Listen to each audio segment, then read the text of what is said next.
Hello बच्चों, आज मैं आपके सामने एक नया वीडियो लेके आई हूँ। पिछली बार मैंने आपके सामने पॉलिनोमियल की एक्सरसाइज 2.1 हमने स्टार्ट की थी। आज हम 2.2 स्टार्ट करेंगे पॉलिनोमियल। और मैं समझती हूँ आपने पॉलिनोमियल की फर्स्ट एक्सरसाइज अच्छे से कर ली होगी। बेसिक एक्सरसाइज है, बेसिक चीजें हैं। आज हम नई चीज करेंगे। पहले एक्सरसाइज 2.2 में क्या है वो मैं आपको बताऊंगी। मेरे पढ़ाने का तरीका यही है कि आप पहले उसका बेसिक समझें। क्वेश्चंस अपने आप बनते हैं, आपको बेसिक समझ में आएगा तो आप क्वेश्चन बना पाएंगे।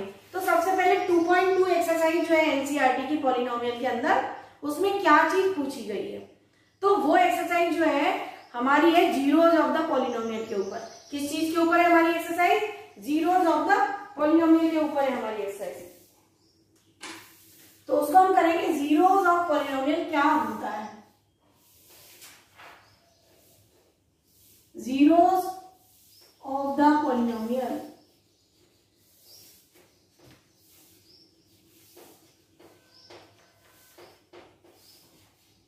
देखिए जीरोज मतलब क्या, मैंने आपको पिछले लेक्चर में भी ये बात बोली थी कि चीजें समझ में आनी चाहिए।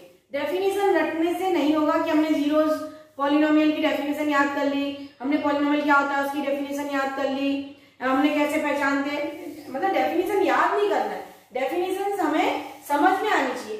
जीरोज मतलब क्या होता है, ये वर्ड अगर आपको समझ में आ गया। जीरोज का मतलब है, यहाँ पर पॉलिनोमियल जब हम पढ़ते हैं तो यहाँ पर जीरोज वर्ड यूज होता है।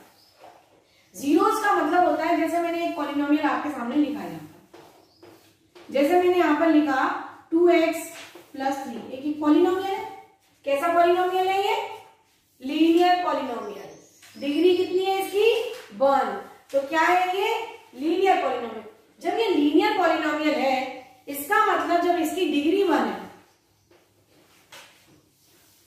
डिग्री क्या है इस पॉलिनोमियल की? 1। लीनियर पॉलिनोमियल की डिग्री क्या होती है? 1 होती है।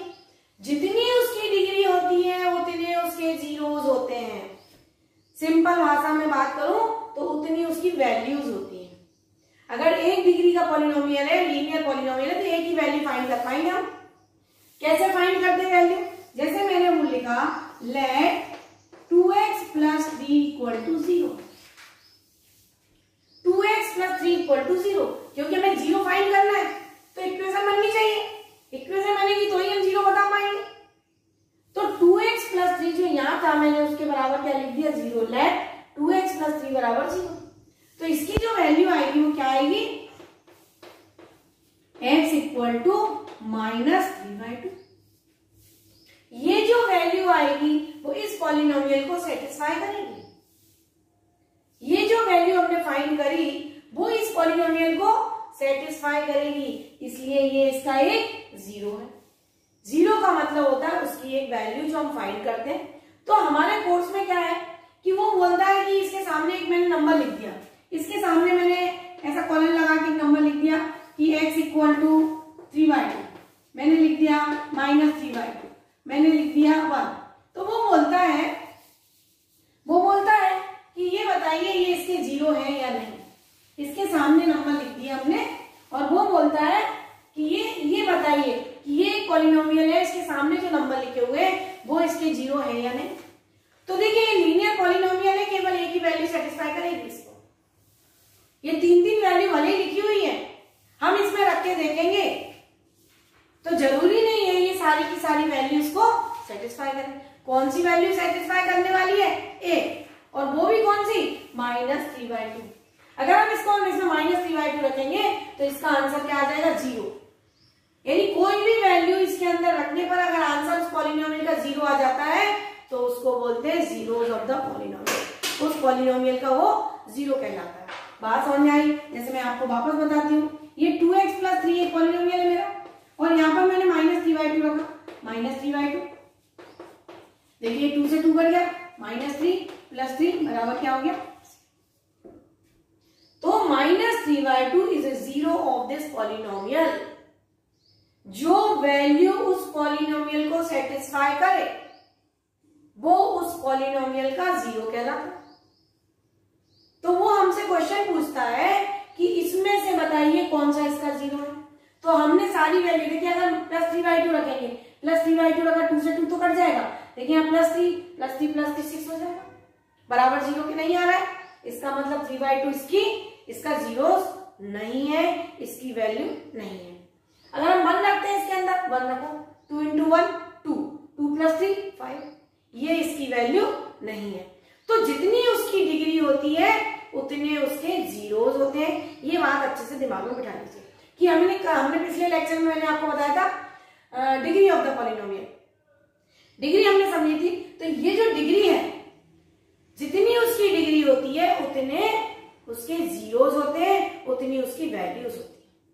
क्लियर है कि जीरोस का मतलब क्या है? जीरोस मतलब उसकी वैल्यू जो उस पॉलिनोमियल को सेटिस्फाई करे, उस पॉलिनोमियल रखने पर उसका आंसर 0 आए तो वो उस पॉलिनोमियल का जीरोस कहलाता है।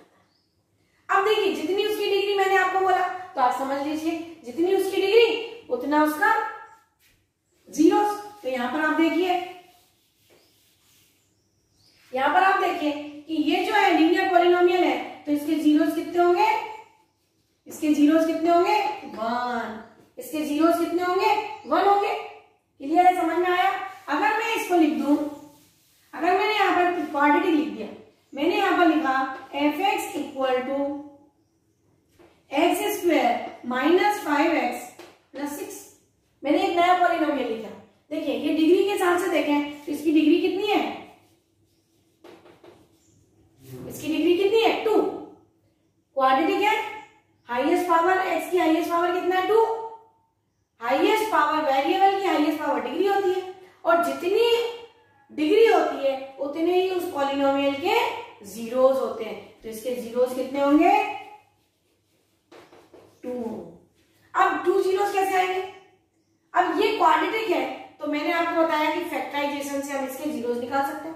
डायरेक्ट नहीं निकाल सकते कि उठा के कहीं से वैल्यू ले लिए, या फिर हिट एंड ट्रायल एक मेथड होता है कि हम इसके अंदर वैल्यू सब्स्टिट्यूट करें। जैसे इस टाइप से वैल्यू कोई भी ले और सब्स्टिट्यूट करें, और जो वैल्यू इसको सेटिस्फाई कर जाए वो उसके जीरोस है।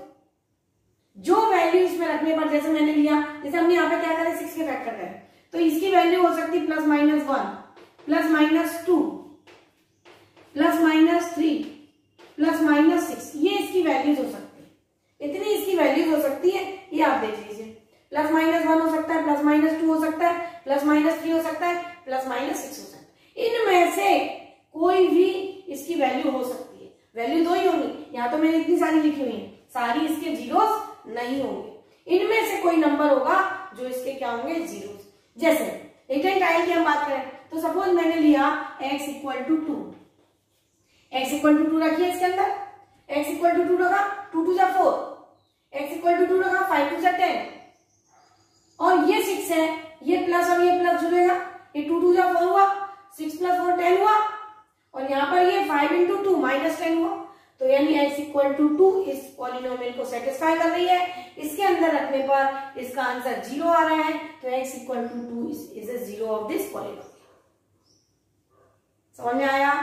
जो वैल्यू उस पॉलिनोमियल को सेटिस्फाई करे उसमें रखने पर उसका आंसर 0 के बराबर आए, वो उसका एक 0 कहलाता है।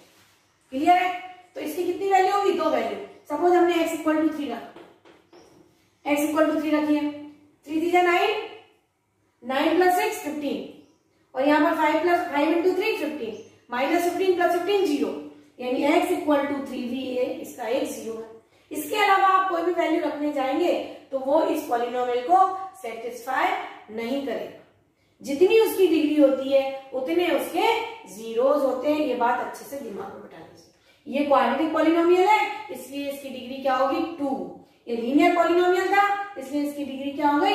1, और इसके जीरोस हो गए 1। इसकी डिग्री है 2, इसलिए इसके जीरोस कितने हो गए? 2। ये बात अच्छे से समझ में आई? अगर हम क्यूबिक पॉलिनोमियल लिखते हैं, क्यूबिक की डिग्री कितनी होती है? 3। तो क्यूबिक पॉलिनोमियल की डिग्री 3 होती है, तो उसके नंबर ऑफ जीरोस कितने होंगे? 3 होंगे।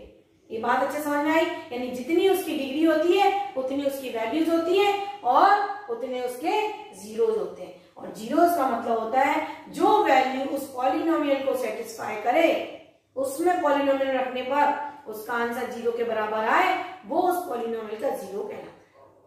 क्लियर है? अब मैं इसकी वैल्यू निकालना बताऊं। ये तो मैंने हिट एंड ट्रायल से बता दिया कि x = 2 इसको सेटिस्फाई कर रहा है, x = 3 इसको सेटिस्फाई कर रहा है, इसलिए ये क्या है?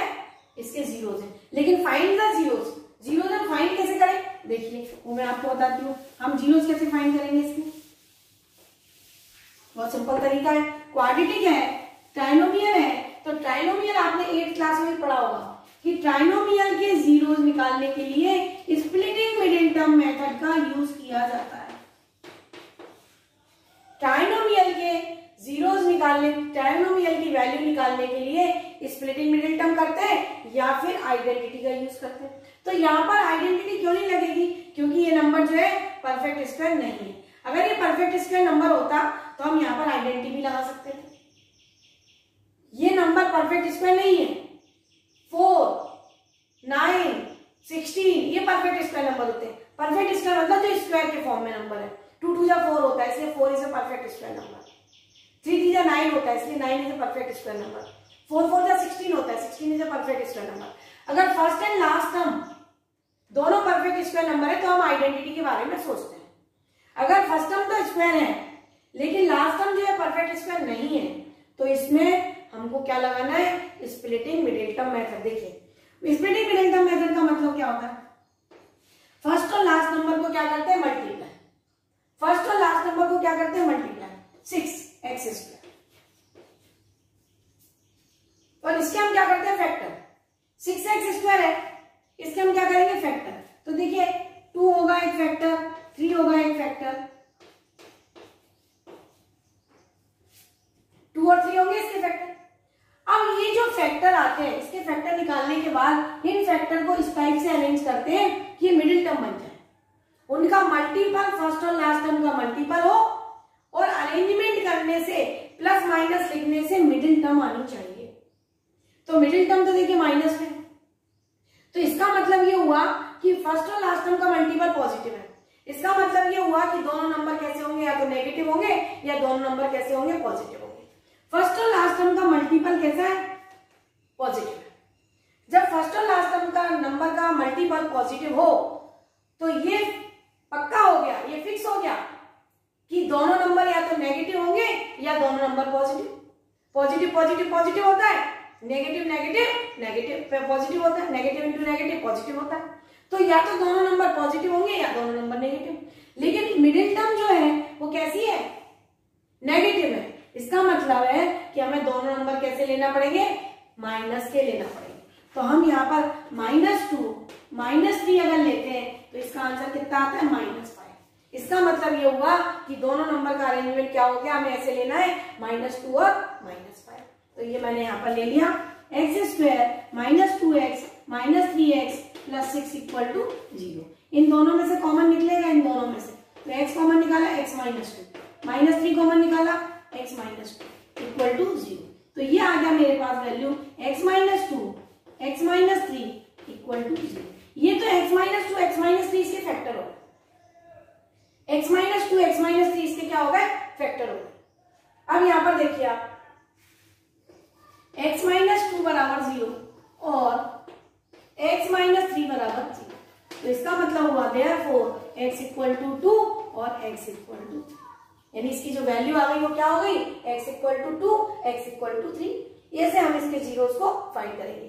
ये जो x = 2 x = 3 है, मैंने आपको सेटिस्फाई करके ही बता दिया था कि इसके 2 जीरोस होंगे। और जब हमने फाइंड करे तो यही वैल्यू निकली, x = 2 x = 3।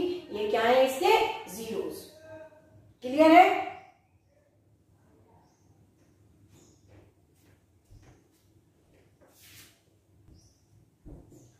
अब हमने समझ लिया कि जीरोस ऑफ द पॉलिनोमियल क्या होता है। अब ये जो एक्सरसाइज है 2.2, अब मैं इससे आपको क्वेश्चन करवाती हूँ। 2.2 एक्सरसाइज है, उसका फर्स्ट क्वेश्चन नंबर जो 1 है वो हमें बोल रहा है find the value of polynomial. हमें ये बोल रहा है वो find the value of polynomial. Find the value of polynomial. Polynomial है हमारे पास 5x -4x² + 3 at number 1 x = 0, number 2 x = -1, number 3 x = 2। देखिए मैंने यहाँ पर आपको फर्स्ट क्वेश्चन लिखा, फर्स्ट क्वेश्चन में वो क्या बोल रहा है, find the value of this polynomial. इस पॉलिनोमियल की वैल्यू बताओ, किसके ऊपर बताना है, x इक्वल टू 0 पर इस पॉलिनोमियल की वैल्यू बताओ, x इक्वल टू -1 पर इस पॉलिनोमियल की वैल्यू बताओ, x इक्वल टू 2 पर इस पॉलिनोमियल की वैल्यू बताओ। तो सबसे पहले तो वैल्यू हमें पॉलिनोमियल को इस फॉर्म में लिख लेना चाहिए, f(x) equal to 5x minus 4x square plus 3। अब नंबर 1 क्वेश्चन क्या है मेरा, x equal to 0, so therefore f0, यहाँ पर जो फंक्शन है, जो पॉलिनोमियल है, उसमें हम 0 पुट कर रहे हैं। कहां पर कर रहे हैं 0 पुट, x की जगह पर। तो यहाँ पर लेफ्ट में करेंगे तो राइट में भी करेंगे। तो 5 इंटू 0 माइनस 4 इंटू 0 प्लस 3। तो ये देखिए 0 का मल्टीपल किसी भी बड़े नंबर से छोटे नंबर से 0 ही होता है, तो आंसर कितना आ गया 3। तो f(x) यानी इस पॉलिनोमियल की x इक्वल टू 0 पर वैल्यू कितनी आ रही है 3, ये हमारा आंसर हो गया। उसने यहाँ पर ये नहीं पूछा है कि show that it is a 0 of this polynomial, उसने ये नहीं बोला। अगर वो बोलता कि ये x इक्वल टू 0 इसका एक 0 है क्या, तो नहीं है, क्योंकि f0 रखने पर इस पॉलिनोमियल की वैल्यू 0 नहीं आ रही है, 3 आ रही है। इसका मतलब ये इसका एक 0 नहीं है, ये इसकी एक वैल्यू नहीं है। यहाँ से ये चीज भी क्लियर हो गई। और उसने हमसे बोला फाइंड द वैल्यू, तो उसके अंदर हमने वैल्यू रख दी, तो हमारा आंसर आ गया। क्लियर है। दूसरा उसने बोला, फर्स्ट पार्ट हो गया। अब सेकेंड पार्ट में वो बोल रहा है x इक्वल टू -1, तो f -1 पर हम वैल्यू निकालेंगे। तो जहां पर x लिखा हुआ है वहां इस पॉलिनोमियल में हम क्या लिखेंगे, -1 लिखेंगे। -1 लिख दीजिए, 5 इंटू -1 माइनस 4 इंटू -1 का स्क्वायर प्लस 3। इसको सॉल्व कर लीजिए, तो ये हमारे पास जो वैल्यू है ये आएगी f -1 इक्वल टू -5 -4। देखिए अब -1 का स्क्वायर प्लस 1, -1 का स्क्वायर प्लस 1, और ये -4 पहले से था तो -4 प्लस 3। ये देखिए -5 -4 -9 प्लस 3, आंसर इज -6। तो ये हमारा आ गया x इक्वल टू -1 पर इस पॉलिनोमियल की वैल्यू क्या होगी, तो -1 पर इस पॉलिनोमियल की वैल्यू आएगी -6। क्लियर है, समझ में आया। तो ये बहुत आसान है, इसी से हमें 0 समझ में आते हैं कि अगर रखने पर आंसर 0 के बराबर नहीं आ रहा है तो वो इस पॉलिनोमियल की वैल्यू नहीं है। अब थर्ड नंबर वो बोलता है, थर्ड नंबर बोल रहा है x इक्वल टू 2 पर। तो f2 जहां पर x है ये पॉलिनोमियल है हमारा, जहां पर x है वहां पर क्या लगना है हमको 2 लिखना है। तो ये हो गया हमारा 5 इंटू 2 माइनस 4 इंटू 2 का स्क्वायर प्लस 3। वैल्यू रख दी हमने। अब इसको कैलकुलेट आपको करना है। 5 2 जा 10, देखिए 2 2 जा 4, 2 2 जा 4, 4 4 जा 16 प्लस 3। तो ये हो गया 13 माइनस 16, आंसर आ गया हमारा -3। क्लियर है। तो इसने पूछा था find the value of polynomial, इस पॉलिनोमियल की x equal to 0, x equal to -1, x equal to 2 पर वैल्यू बतानी है। तो हमने x इक्वल टू 0 रख दिया, हमने x इक्वल टू -1 रख दिया, हमने x इक्वल टू 2 रख दिया, जो भी आंसर आया आ गया। क्लियर है, वैल्यू कैसे निकालते हैं, क्लियर है।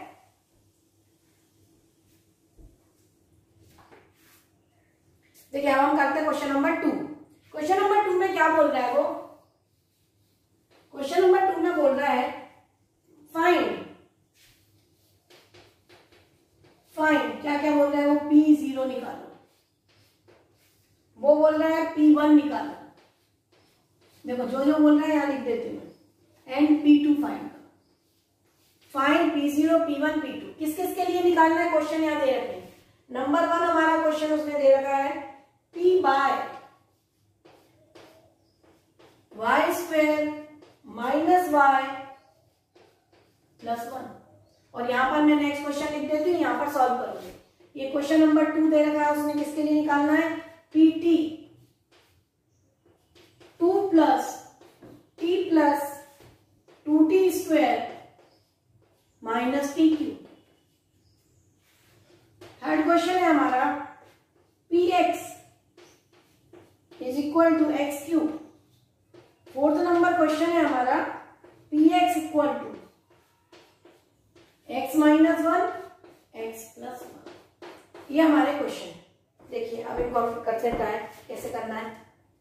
उसने बोला है कि अलग अलग 4 पॉलिनोमियल दे रखे हैं। एक नंबर 1 पर एक पॉलिनोमियल दे रखा है, एक नंबर 2 पर पॉलिनोमियल दे रखा है, एक नंबर 3 पर पॉलिनोमियल दे रखा है, एक नंबर 4 पर पॉलिनोमियल दे रखा है। ये सारे चारों पॉलिनोमियल हमको दे रखे हैं और उसने बोला है कि हमें इन पॉलिनोमियल का क्या करना, फाइंड P0, P1, P2।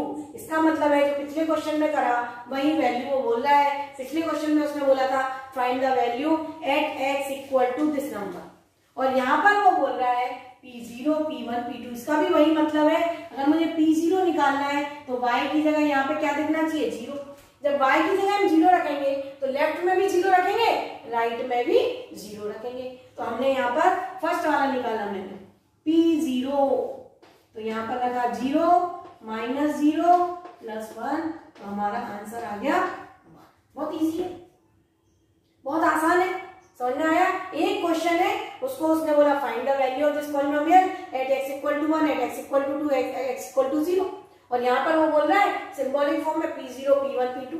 तो मैंने पिछली बार भी आपको बताया था कि इस पॉलिनोमियल को मैंने f के फॉर्म में लिख लिया, उसने p के फॉर्म में लिखा होगा, कोई फर्क नहीं पड़ता। उसने p पॉलिनोमियल है इसलिए p बोला, मैंने बोला कि एक फंक्शन, तो फंक्शन है तो मैंने f से रिप्रेजेंट कर दिया। लिख सकते हैं fx भी सही होता है, fy भी सही, py भी सही होता है। ये बोलने की बात है कि हम किससे रिप्रेजेंट कर रहे हैं। तो P0 हमने निकाल लिया। अब हमें क्या चाहिए दूसरा, P1। तो यहाँ पर P1 यानी y की जगह मुझे क्या रखना है, 1। ये जो पॉलिनोमियल है यहाँ पर हमें y की जगह क्या रखना है, 1। तो लेफ्ट में 1 रखेंगे तो राइट में भी 1 रखेंगे। तो यहाँ पर रख दिया हमने 1 का स्क्वायर माइनस 1 प्लस 1। देखिए 1 का स्क्वायर 1 ही होता है, ये कैंसिल हो गया, ये आ गया आंसर 1। क्लियर है। अब देखिए थर्ड वाला P2 निकालना है, P2 निकालना है। P2 2 रख दिया हमने, लेफ्ट में 2 रखा, राइट में 2 रखा, 2 का स्क्वायर माइनस 2 प्लस 1। पहले तो वैल्यू पुट करेंगे, कैलकुलेशन उसके बाद चलेगा। फिर यहाँ पर देखिए 2 का स्क्वायर कितना होता है, 4 माइनस 2 प्लस 1। अब यहाँ पर देखिए 4 माइनस 2 2, 2 प्लस 1 3, तो आंसर इज 3। क्लियर है। तो ये मैंने पहले वाले पॉलिनोमियल के लिए वैल्यू फाइंड कर दी। उसने बोला था P0, P1, P2 फाइंड करें। क्लियर है। अब हम निकालेंगे सेकंड पॉलिनोमियल के लिए वैल्यू। क्लियर है, समझ में आया कि जो वैल्यू पूछी है, जो ब्रैकेट में वैल्यू लिखी है, वो यहाँ पर लिखना है ब्रैकेट में। जब यहाँ पर y की जगह लिखेंगे लेफ्ट में, तो राइट में भी उसी नंबर की जगह लिख देंगे और उसको सॉल्व कर लेंगे, वो इसकी एक वैल्यू है। क्लियर है। अब हम इसी क्वेश्चन को करेंगे पीटी से सेकेंड पार्ट। अब हम इसी का क्या करेंगे, सेकेंड पार्ट करने वाले। देखिए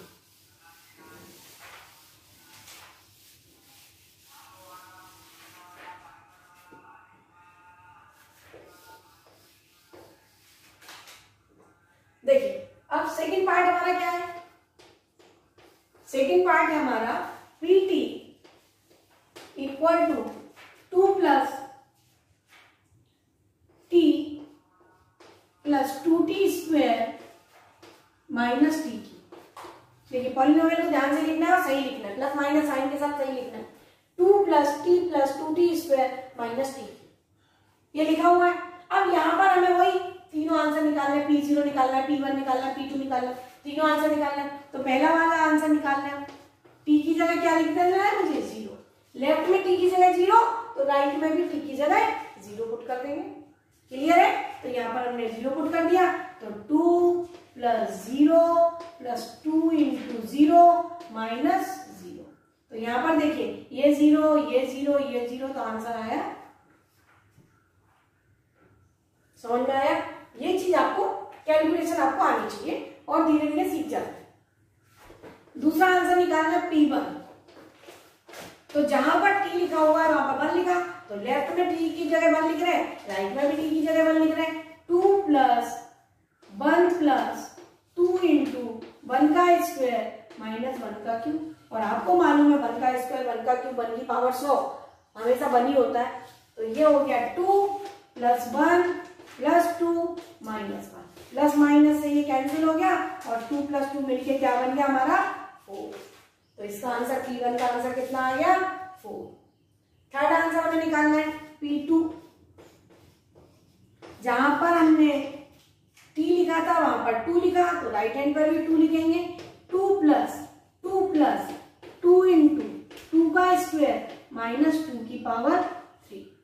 अब कैलकुलेट कर लीजिए, 2 प्लस देखिए 2 2 जा 4 और 4 2 जा 8 माइनस 2 2 जा 4 2 जा 8, 2 की पावर 3, 2 2 जा 4 2 जा 8, तो ये भी हमारा 8 हो गया और ये कैंसिल हो गया, तो ये आंसर आ गया हमारा 4।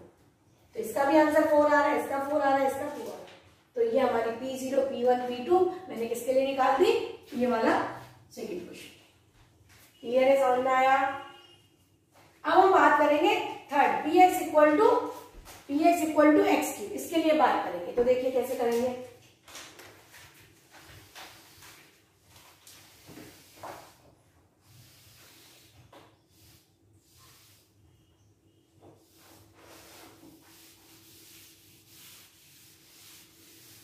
देखिए थर्ड नंबर क्वेश्चन है हमारा, px इक्वल टू एक्स और इसके साथ कोई नंबर नहीं है। हमें सबसे पहले क्या निकालना, P0, तो P0 रखा, तो x की जगह 0 रखा, तो डायरेक्ट आंसर आ गया 0, 0 की पावर 3 0। सेकेंड वाला पार्ट P1 रखना है, तो 1 की जगह x की जगह 1 रखना है। 1 का क्यूब हमेशा क्या होगा 1, 1 की पावर 100 भी लिख देंगे तो आंसर आएगा 1। 1 का किसी भी नंबर से मल्टीप्लाई करेंगे, 1 इंटू 1 इंटू 1, कितनी भी बार 1 को मल्टीप्लाई करेंगे आंसर 1 ही आता है। थर्ड नंबर P2, ये लिखा हुआ 2, तो यहाँ पर 2 की पावर 3, और आपको अभी बताया मैंने 2 की पावर 3 यानी 2 को 3 बार मल्टीप्लाई करना है, 2 2 जा 4 2 जा 8, आंसर इज, आसान है बिल्कुल। उसने वैल्यू पूछ रहा है, हमने वैल्यू निकाल दी। क्लियर है। अब हम आते हैं फोर्थ नंबर क्वेश्चन पर। देखिए आ गया होगा समझ में, डायरेक्ट हमें वैल्यू रखना है, P0 रखा, P1 रखा, P2 रखा और राइट हैंड पर भी रखा, और राइट हैंड पर सॉल्व करने पर जो आंसर आया वो उसकी वैल्यू होगी। ठीक है। अब ये लास्ट वाला क्वेश्चन है, लास्ट वाले क्वेश्चन में यहीं पर सॉल्व कर देते हैं। देखिए हमें क्या निकालना है, पहला वाला क्या निकालना है, P0, तो यहाँ पर मैंने 0 लिखा, तो 0 माइनस 1 और 0 प्लस 1। देखिए जैसा एक्सप्रेशन दे रखा है, जैसा पॉलिनोमियल दे रखा है, यहाँ 0 यहाँ 0, तो ये आ गया -1, और ये देखिए ब्रैकेट के बाहर कुछ नहीं होता है, इसका मतलब ये मल्टीपल होता है, तो -1 इंटू 1 -1, तो इसका आंसर आ गया हमारा -1। हमें दूसरा आंसर क्या लिखना है, P0 की जगह अब हमें लिखना है P1, तो P1 लिखा मैंने। तो यहाँ पर देखिए जहां पर 1 लिखा, x लिखा, वहां 1 लिख लिया। अब देखिए -1 प्लस 1 क्या हो गया, 0, -1 प्लस 1 0 हो गया, और 0 के साथ कोई भी नंबर का मल्टीप्लाई 0 ही आएगा, तो आंसर हमारा आ गया 0। थर्ड नंबर हमें निकालना है,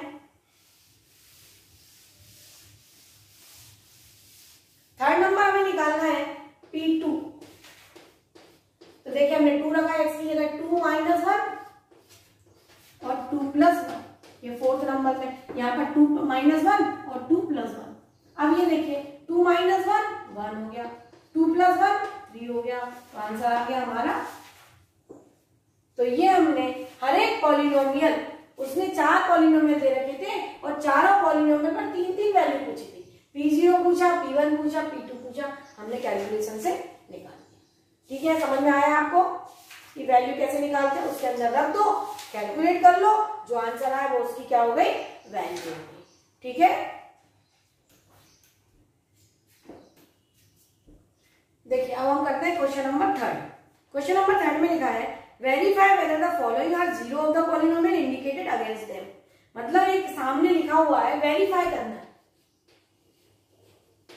वेरीफाई करना है हमको।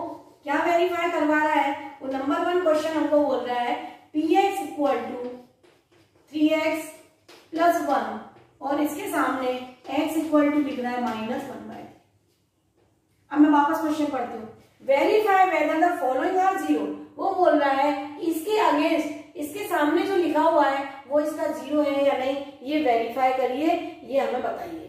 क्लियर है। तो verify whether the following are zero of the polynomial indicate against them. तो ये समझ लीजिए क्या करना है, इसके सामने जो नंबर लिखा है और उसने बोला है कि वो इसका 0 है या नहीं, हमें वेरीफाई करना है कि इट इज 0 और नॉट। तो क्या करना है, मैंने आपको पहले स्टार्टिंग में ही समझाया कि अगर वो उसका 0 है तो उसको पॉलिनोमियल को क्या करेगा, सेटिस्फाई। उसके अंदर रखने पर उसकी वैल्यू क्या आनी चाहिए, 0। अगर रखने पर उसकी वैल्यू 0 आती है तो वो उसका एक 0 है। वो यहाँ पर यही करवा रहा है, तो हम क्या करेंगे, सबसे पहले ये जो वैल्यू है, ये जो वैल्यू उठा के यहाँ रख देंगे x की जगह। x इक्वल टू -1/3 है, इस वैल्यू को उठा के हमने यहाँ रख दिया, तो यहाँ पे रखा, तो x की जगह -1/3 रखा, लेफ्ट में रखेंगे राइट में भी रखेंगे। 3 इंटू -1/3, 3 से 3 कैंसिल हो गया, -1 + 1, यानी -1/3 इसके अंदर रखने पर आंसर क्या आया हमारा 0। इसका मतलब ये हुआ कि ये क्या है, इसका एक जीरोस, ये क्या है, इसका एक zeros. So therefore x equal to -1/3 is a 0 of px, ऐसा लिख देंगे। क्या बोलते हैं,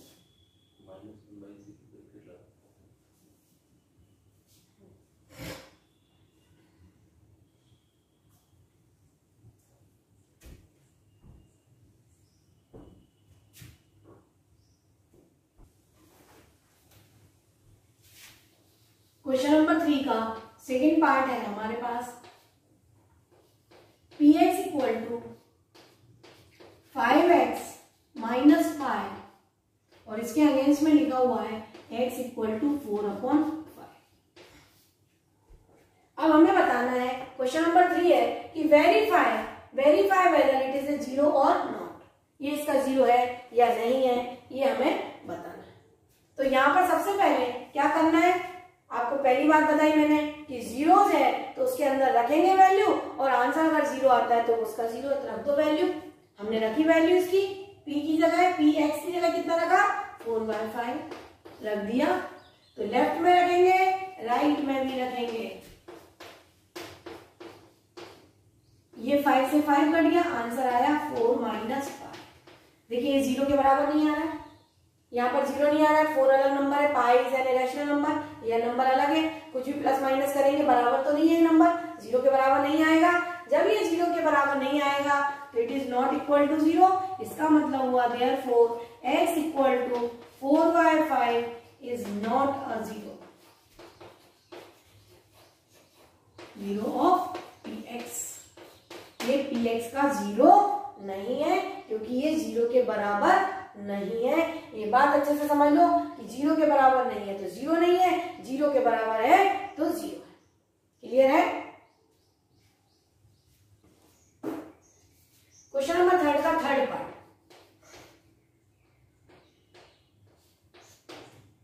क्वेश्चन नंबर 3 का थर्ड पार्ट है हमारा x² -1 और x इक्वल टू हमें बताना है 1 और -1। देखिए अब यहाँ पर क्वेश्चन नंबर 3 में क्वेश्चन दे रखा है, पॉलिनोमियल हमें दे रखा है कि x² -1 एक पॉलिनोमियल दे रखा है, यानी px इक्वल टू x² -1। ये हमारे पास एक पॉलिनोमियल दे रखा है x²। हमें बताना है कि x इक्वल टू 1 इसका 0 है, x इक्वल टू -1 इसका 0 है।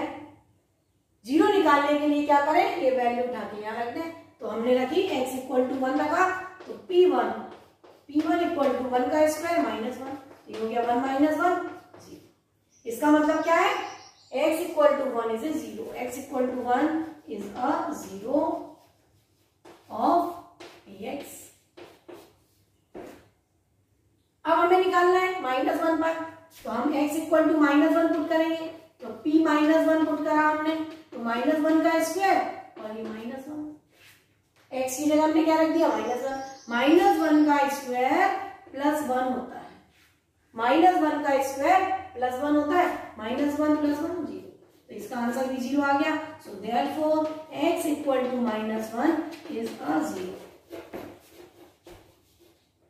Of px। क्लियर है? समझ आया? उसके अंदर वैल्यू रखी, सॉल्व करा, बस कैलकुलेशन आपकी सही होनी चाहिए कि ऐसा नहीं अपन ने गलत लिख दिया। सपोज यहाँ पे किसी बच्चे ने -1 लिख दिया तो -1 तो -2 हो गया, तो आंसर गलत हो जाएगा। इसलिए हमारी कैलकुलेशन परफेक्ट होनी चाहिए कि गलती से भी हम गलत ना लिखें, नहीं तो पता चला आंसर है 0 और आपने लिख दिया नॉट 0, तो ये फॉल्ट हो सकती है। इसलिए कैलकुलेशन पर विशेष ध्यान दें, क्योंकि कैलकुलेशन जिस बच्चे की अच्छी है और जो मैं समझा रही हूँ अगर वो चीज समझ में आ गई तो फिर गलती के चांसेस बिल्कुल 0 हो जाते हैं। अब हम आते हैं 4th नंबर नंबर क्वेश्चन पर। देखिए क्वेश्चन नंबर 3 का हमारा फोर्थ पार्ट है px equal to x plus 1 x minus 2 x equal to -1, 2। अब देखिए क्वेश्चन नंबर 3 में हमें बताना है कि एक पॉलिनोमियल है, इसके अगेंस्ट में जो वैल्यू लिखी है -1 और 2 वो इसके 0 है या नहीं है। तो सबसे पहले मैंने आपको बताया जीरो करने के लिए क्या करें, x इक्वल टू -1 पुट करा, तो p -1 निकाला, तो -1 प्लस 1 x माइनस -1 और -2। देखिए यहीं पर ये वैल्यू 0 हो गई, तो 0 इंटू -3 0। इसका मतलब क्या है, x equal to -1 is a 0।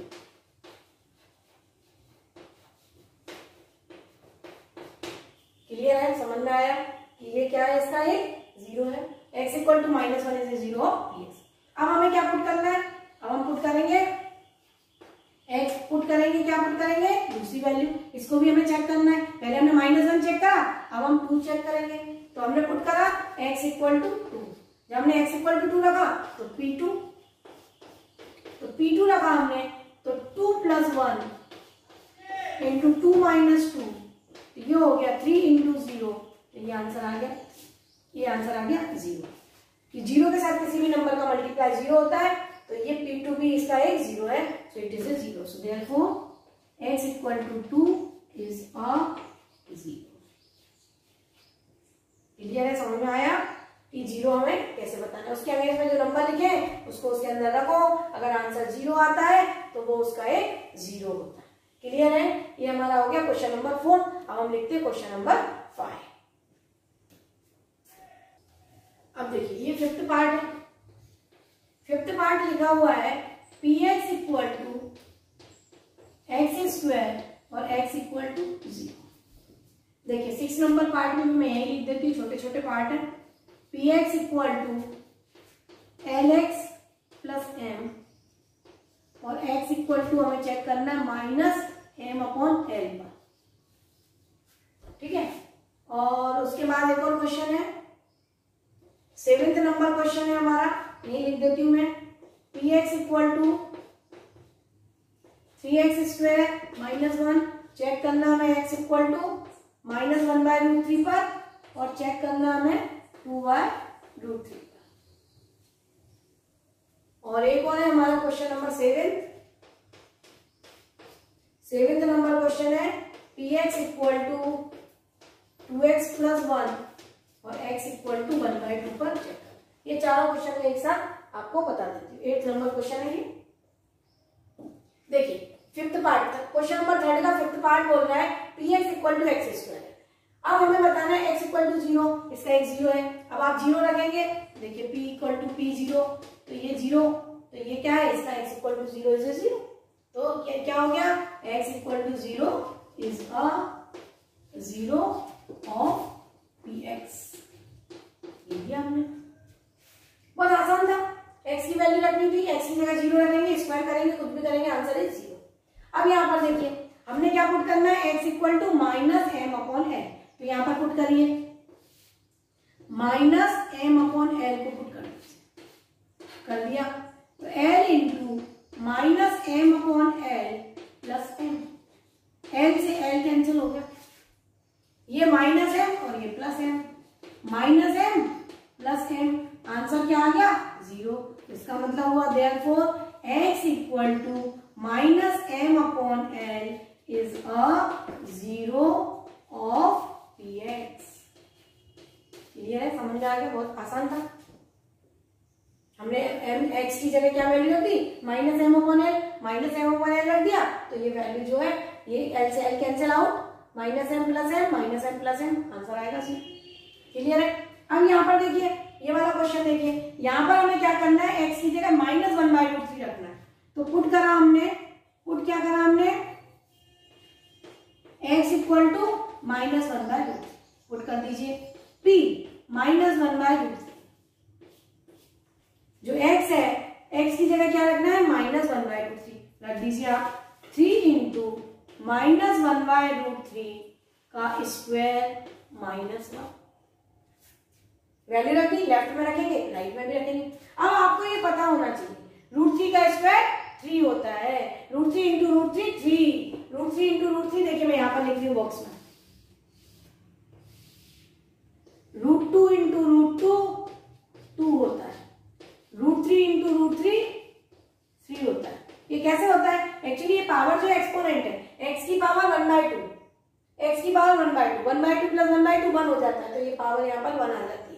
इसकी जो पावर है, रूट का मतलब होता है 1/2 पावर, रूट का मतलब होता है 1/2 पावर, और ये 1/2 ये 1/2, बेस सेम पावर है, बेस सेम पावर है, पावर से पावर ऐड करेंगे, हाफ प्लस हाफ 1 हो जाएगा, इसलिए ये √3 इंटू √3 3 होता है, √2 इंटू √2 2 होता है। ये अच्छे से समझ लीजिए, बहुत काम की चीज है।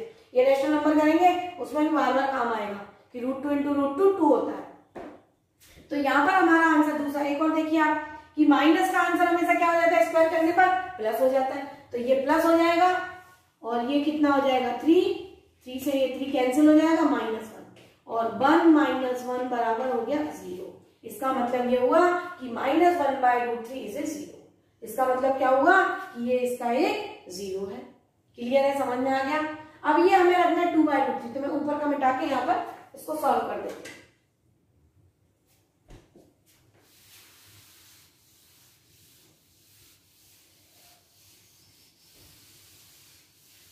देखिए अब हम क्या रख रहे हैं, 2/√3, तो P 2/√3 ये रखा हमने, ये रखा, तो 3 इंटू 2/√3 का स्क्वायर -1, 3, 2 का स्क्वायर 4, √3 का स्क्वायर 3 -1, ये कट गया, 4 - 1 आंसर इज 3। तो ये क्या है, इसका एक 0 नहीं है। यहाँ पर आंसर क्या आ रहा है 3, तो 2/√3 is not a 0, it is not equal to 0, so it is it not a, it is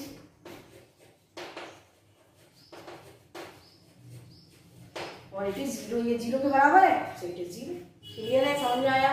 अब यहाँ पर देखिए आप, यहाँ पर हमें क्या रखना है, x की जगह 1/2 रखना है, तो ये हमने रखा 1/2, ये हमने रखा 1/2, तो 2 इंटू 1/2 प्लस 1, 1 प्लस 1 क्या हो गया, तो ये भी क्या है, is not equal to 0, so p equal x equal to 1/2 is not A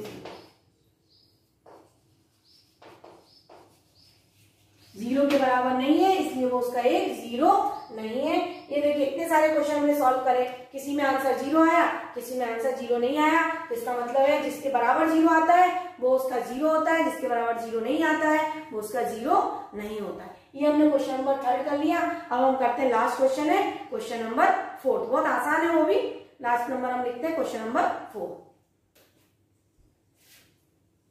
question है 4th नंबर क्वेश्चन है हमारा एक्सरसाइज का, find the zeros, find the zeros,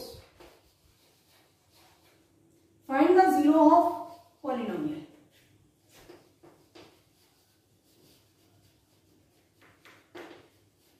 polynomials दे रखे हैं, अब मैं यहाँ पर लाइन से आपके सामने पॉलिनोमियल लिख देती हूँ। px इक्वल टू दे रखा है x + 5।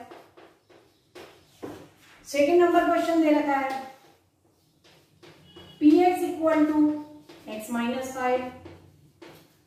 थर्ड नंबर क्वेश्चन दे रखा है px equal to 2x + 5। Six number question दे रखा है px equal to 3x - 2। Fifth number question दे रखा है px equal to 3x। Seventh number question दे रखा है px equal to ax, a not equal to 0। और लास्ट नंबर दे रखा है 7, px equal to cx + d। c and d are real number, c is not equal to 0, c and d are real।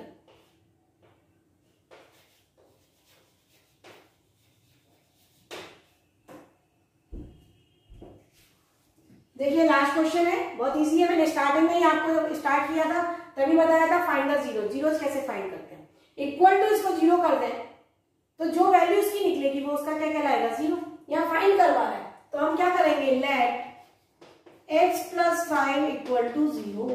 Linear polynomial है, degree कितनी है इसकी 1, जितनी उसकी डिग्री होती है उतने उसके जीरोस होते हैं। यहाँ सब लीनियर दे रखा है उसने। मैंने आपको स्टार्टिंग में क्वाड्रेटिक भी करके बताया ट्राइनोमियल कि हम स्प्लिटिंग मिडिल टर्म से उसके जीरोस कैसे फाइंड कर सकते हैं। यहाँ पर सारे के सारे कैसे दिए रखे उसने, लीनियर पॉलिनोमियल। और लीनियर पॉलिनोमियल तो डायरेक्ट सिंगल जीरो होगा, डिग्री इज 1, 0 इज 1। तो यहाँ पर डिग्री क्या है सभी की, 1, x की पावर क्या लिखा हुआ है, 1। सब में x की पावर 1 लिखा है, इसलिए जीरो कितने होंगे, 1। तो यहाँ पे हमने क्या करा, x + 5 = 0, सो देयरफॉर x = -5। ये इसका क्या हो गया, 0। x = -5 क्या हो गया, 0। यानी जो इसकी वैल्यू आई उसी को हम क्या बोलते हैं, 0। इसको 0 के बराबर लिख दिया। लेट x - 5 = 0, तो x = 5 इसका 0 हो गया। लेट 2x + 5 = 0, तो 2x = -5, x = -5/। ये जो वैल्यू आ रही है ये सब क्या है, इसके जीरोस। अगर हम इनको वापस से इस इक्वेशन में रखेंगे, देखिए -5 रखो, -5 + 5 0, तो ये जो वैल्यू x को सेटिस्फाई कर रही है, इसका मतलब क्या है, ये इसका 0 है। और यहाँ तो फाइंड करवा रहा है, तो फाइंड करने का तरीका है कि जो पॉलिनोमियल है उसको 0 के बराबर लिख दो, जो भी गिवन पॉलिनोमियल है उसको 0 के बराबर लिख दो और वैल्यू निकाल लो। अगर ये लीनियर है तो डायरेक्ट वैल्यू निकल जाएगी, क्वाड्रेटिक है तो स्प्लिटिंग मिडिल टर्म से निकलती है या फिर आइडेंटिटी से निकलती है, क्यूबिक है क्यूबिक का क्वेश्चन आएगा तब मैं आपको क्यूबिक का भी 0 बताऊंगी निकालना कैसे निकालते हैं। लेट 3x - 2 = 0, 3x = 2, तो x = 2/, ये आ गया हमारा 0। अब देखिए यहाँ पर px = 3x, तो लेट 3x = 0, बहुत इंपॉर्टेंट है ये, बच्चे यहाँ पे भी गलती करते हैं। अब यहाँ पर देखिए 3 नंबर है, नीचे डिवीजन में जाएगा और 0 नंबर से मल्टीप्लाई, 0 नंबर को डिवाइड करना, सबका आंसर क्या होता है, 0। तो x = 0 आएगा। बहुत सारे छोटे बच्चे जो रहते हैं 9th क्लास की गलतियां करते हैं, यहाँ पर 0 नीचे लिखेंगे तो 0 के नीचे कोई भी नंबर, यानी 0 को किसी नंबर से मल्टीप्लाई करना, 0 को किसी नंबर से डिवाइड करना, आंसर इज 0। तो इसका आंसर आएगा 0। बहुत इंपॉर्टेंट है ये चीज। यहाँ पर लेट ax = 0, देखिए a एक कांस्टेंट है, एक कांस्टेंट नंबर है, एक कोई नंबर है, 0 नीचे जाएगा कोई भी नंबर, हमेशा आंसर क्या आएगा, 0। तो x = 0। छोटी छोटी चीजें पर ये अच्छे से आनी चाहिए, आपको गलती नहीं होनी चाहिए छोटी छोटी चीजों के अंदर। ये यहाँ पर देखिए लेट cx + d = 0, तो x = हो गया हमारा -d/c, ये इसका 0 हो गया। देखिए आज मैंने आपको क्या कराया, 0 कराया। मैंने आपको आइडेंटिटी का लेक्चर डाल दिया है, आप आइडेंटिटी उससे रिवाइज कर सकते हैं। और जो सेकंड लेक्चर डाला उसमें मैंने 2.1 एक्सरसाइज कराई, आज मैंने आपको 2.2 एक्सरसाइज कराई। उसके बाद हम पॉलिनोमियल में और आगे बढ़ेंगे, अगली एक्सरसाइज करेंगे। तो साथ साथ आप करते जाएंगे और क्वेश्चंस को खुद से करने की कोशिश करेंगे तो आपको एकदम अच्छे से आएगा। एक बार लेक्चर आप पढ़ें, उसके बाद सारे क्वेश्चंस आप अच्छे से लगाएं, कॉपी में प्रैक्टिस करें तो एकदम आसान हो जाएगा। और आपकी जो छोटी छोटी गलतियां होती हैं जिनको बोलते हैं बच्चे सिली मिस्टेक्स, वो सिली मिस्टेक्स रिमूव हो जाएंगी, बिल्कुल भी सिली मिस्टेक्स नहीं होंगी आपकी। तो आप मेरे साथ साथ पढ़ते रहिए, कंटिन्यूअस वॉच करते रहिए, आपका मैथ्स अच्छा हो जाएगा। आपको बहुत मजा आएगा जब करने लगते हैं बच्चे, जब खुद से बनता है तो बहुत ज्यादा मजा आता है। इसलिए लेकिन आपको कंटिन्यूअस उस चीज को पढ़ना पड़ेगा, आपको बैठना है, पढ़ना है और रोज पढ़ना है। और रोज इस टाइप के क्वेश्चन, मैंने आज एक एक्सरसाइज करा दी, आप एक बार इसको पढ़ने के बाद खुद से एक्सरसाइज लगाएं। एनसीईआरटी है, कंपलसरी है जो आपको लगाना है। और जो बच्चे ज्यादा पढ़ते हैं वो आप रेफरेंस बुक का भी यूज कर सकते हैं। थैंक यू बच्चों, मेरे साथ पढ़ते रहिए।